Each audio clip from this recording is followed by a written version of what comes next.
My dear brothers and sisters in Christ, there is a very strong Christian practice, or many religious families or religious institutions, and many even in many houses, that no one should occupy the same room for a specific period. We should get accustomed of changing rooms. It's not that you don't want that room, but it is a practice for you to learn to detach yourself from whatever is inside that room. Because it doesn't mean that if a room is small, it does not create a certain attachment to your well-being. You can get attached to a small room because in your room, in that small room, you have your own security in life. You feel comfortable. And whether small or big, one must learn to leave and go to the next. That is just a practice that is also applicable, as we have heard today's readings, particularly today's gospel, of learning to detach in order for us to be attached to God.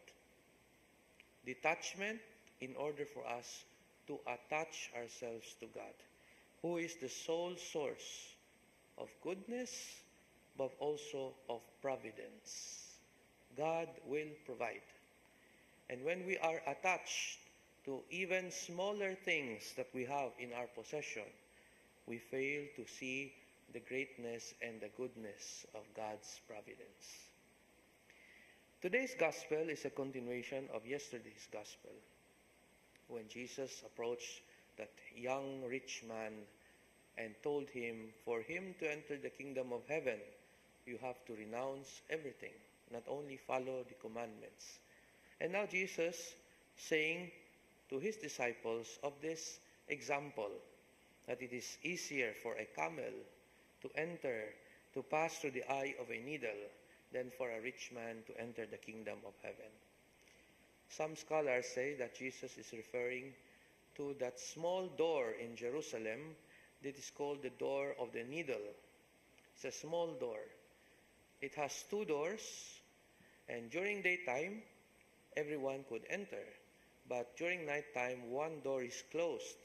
And for a camel to enter, he has to step down and kneel down in order for him to enter that door. One doctor of the church, St. Anselm, said in this commentary of that, is that we have to imitate the camel in a way that we have to unload everything that is burdening us, maybe of our properties, of our attachments, of our wealth, of our prestige, of our ambitions, in order for us to enter. It is unloading that path of humility for us to experience greatness. What type of unloading do we need to do? First, the unloading of whatever material attachment we have. Everyone suffers from material attachment, rich and poor alike, when we are attached to something, to someone, or to a specific aim or ambition in life. When we put our confidence on these things, we fail to see God's hand. The first reading, we are reminded that we are not God. It is God who provides. It is God who gives, and it is God who takes away. And when we put every effort and energy to everything that it is beyond our reach, whether it be our possessions, ambitions, friends, family, and everything else, we fail to understand and appreciate the mystery of God's goodness. We need to detach from material in order for us to experience truly spiritually. Second is the poverty of mind.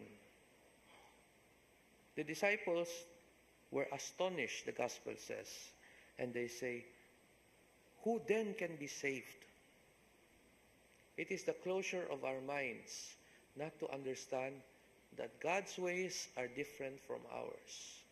If God has given us a certain difficulty in life, it is because He knows that with His help, with His grace, and with His guidance, we can surpass every difficulty in this life.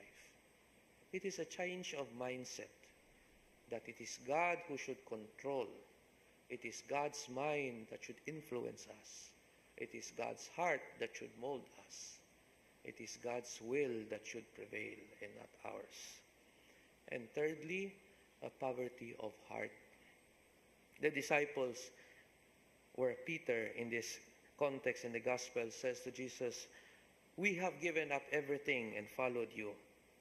What will there be for us?" Poverty of heart means that we do not calculate whatever God's rewards are storing for us.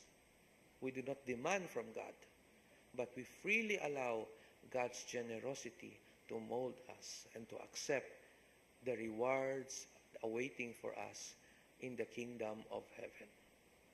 My dear brothers and sisters in Christ, we are again reminded, today's first reading, we are not gods. We are men. And when Jesus tells, "For men this is impossible, for God all things are possible." To detach ourselves from these things is possible when we learn to appreciate and imitate God's heart. When we do not see things as purely of value, but gifts to be used and to be shared. Talents, material possessions, friends, families, and everything, they are all gifts. And gifts are meant to be shared, not to be used for personal gains. Let us ask for that grace so that we may learn to imitate with much humility and learn to be always the last, so that we will always be the first in the kingdom of God. Amen.